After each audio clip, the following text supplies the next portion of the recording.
Itu sebenarnya yang sekarang ini adalah kajian ketiga saya, dan saya bisa mendapat kesempatan ini untuk bertanya ke Ustadz. Pertanyaannya, apa yang harus saya lakukan Ustadz, atau apa yang harus saya, jalan mana yang... Perkenalkan, nama saya Caca dari Semarang.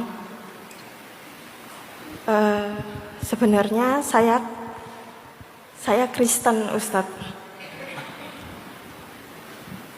Ahlan wa sahlan. Maaf Ustadz, sebentar. Saya lahir dari orang tua yang berbeda, yang satu Islam, yang satu Kristen. Mungkin sekitar awal 2017 saya itu mendapat mimpi kalau saya ada di dalam masjid. Saya mau mualaf di dalam masjid. Udah ada ustadz, ada bapak saya, ada keluarga dari bapak saya. Tapi tiba-tiba ibu saya datang dan marah-marah, dan itu saya terbangun. Kemudian setelah beberapa bulan saya memberanikan diri untuk cerita ke bapak saya.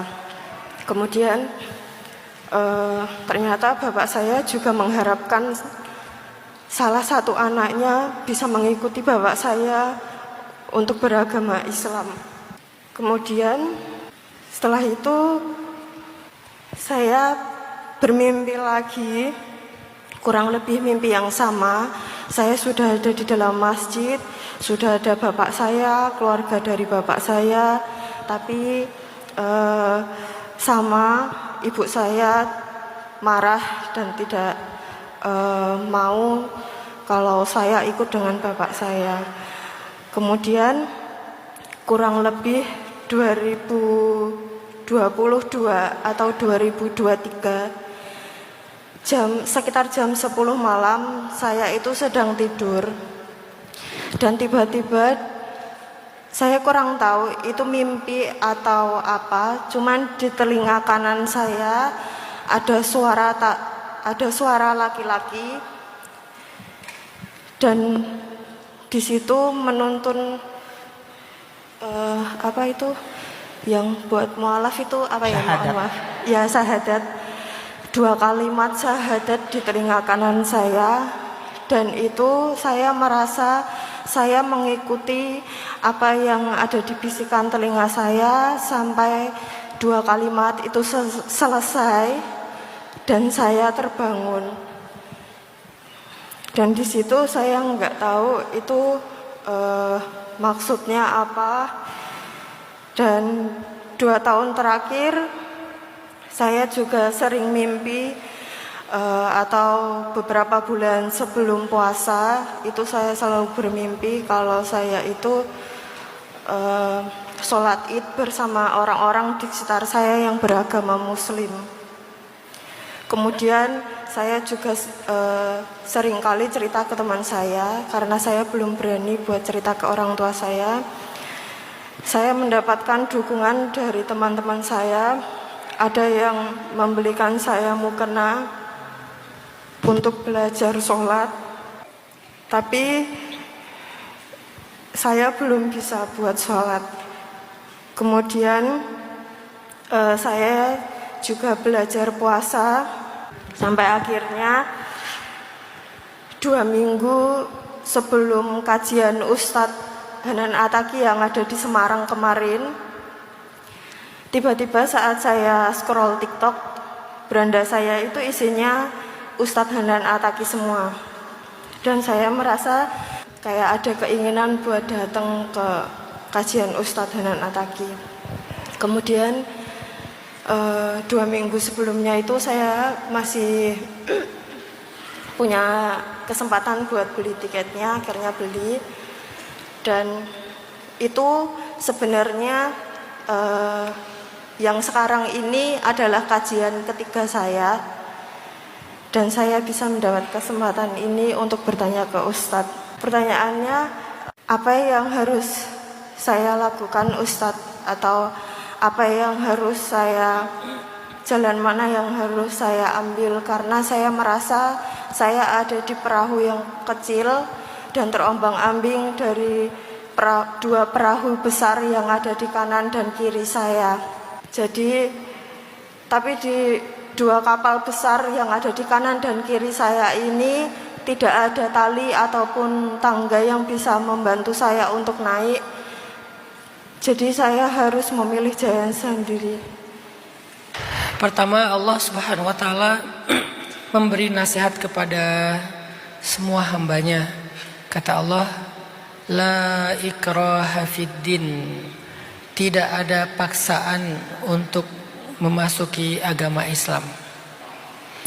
Maka siapapun tidak boleh dan tidak berhak untuk memaksakan saudaranya, anaknya, orang tuanya, siapapun termasuk karyawannya untuk menjadi muslim. Itu tidak ada paksaan. Karena Islam tidak diterima dengan paksaan. Islam diterima dengan kesadaran. Itu pertama Mbak Caca. Jadi Mbak Caca jangan pernah merasa terpaksa dan tidak enak. Tapi jika Mbak Caca mau memutuskan berislam, putuskanlah karena Mbak Caca sadar dan yakin dengan kebenaran Islam. Dan tidak boleh juga ada yang memaksakan itu. Yang kedua,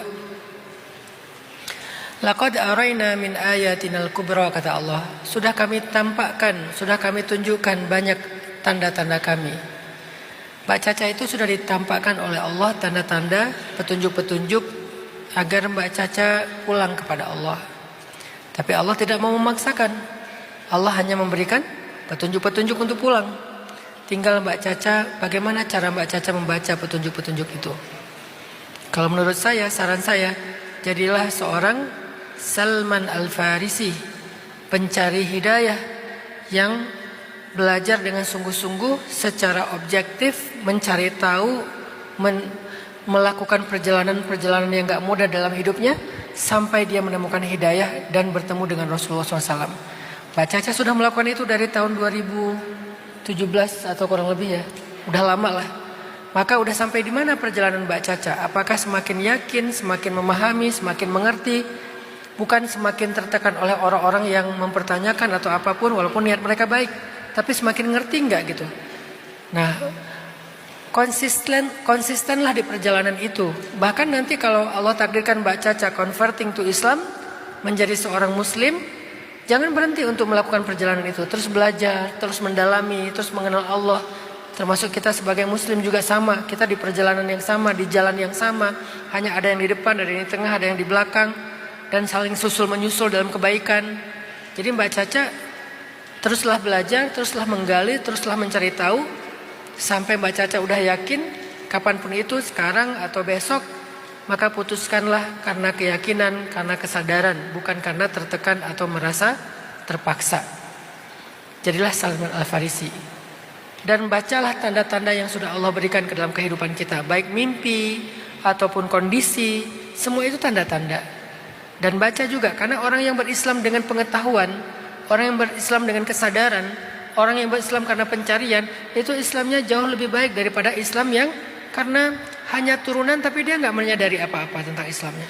Karena dia lahir sebagai seorang muslim, tapi dia nggak mau lagi belajar tentang keislamannya.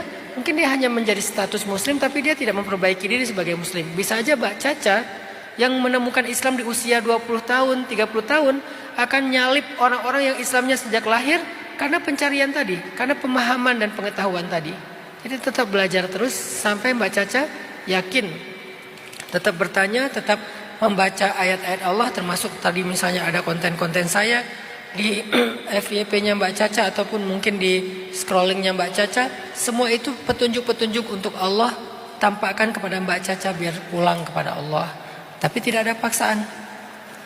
Yang terakhir, nanti Mbak Caca belajar juga dari Mus'ab bin Umair, seorang sahabat Nabi yang diuji setelah dia masuk Islam justru oleh ibunya.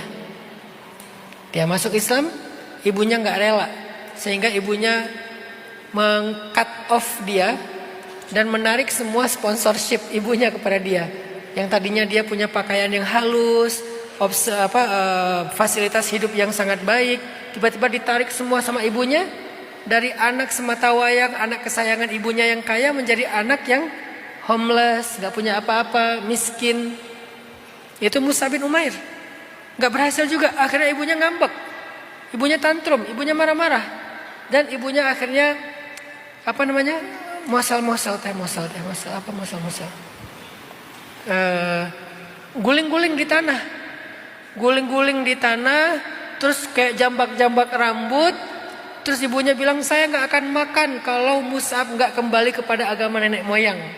Hampir Mus'ab karena nggak tega sama ibunya, hampir aja Mus'ab menuruti keinginan ibunya karena nggak tega. Tapi kemudian nasihat dari para sahabat, nggak mungkin ibumu nggak makan. Dia sehari aja kelaparan, nanti pasti akan makan sendiri. Coba lihat, akhirnya hari kedua ibunya makan. Hari kedua ibunya makan, udah nggak bisa pakai cara tantrum. Ternyata anaknya nggak berubah juga. Ujung-ujungnya dia mengutuk anaknya. Pokoknya kamu celaka, nggak diakui sebagai anak ibu. Ibu marah segala macam. Tapi Allah berikan kemuliaan kepada Mus'ab. Nanti tinggal dibaca episode-episode berikutnya kayak gimana endingnya. Yang jelas Mus'ab pernah diuji dengan ibu dalam keislamannya. Semoga itu bisa menjadi salah satu inspirasi buat Mbak Caca.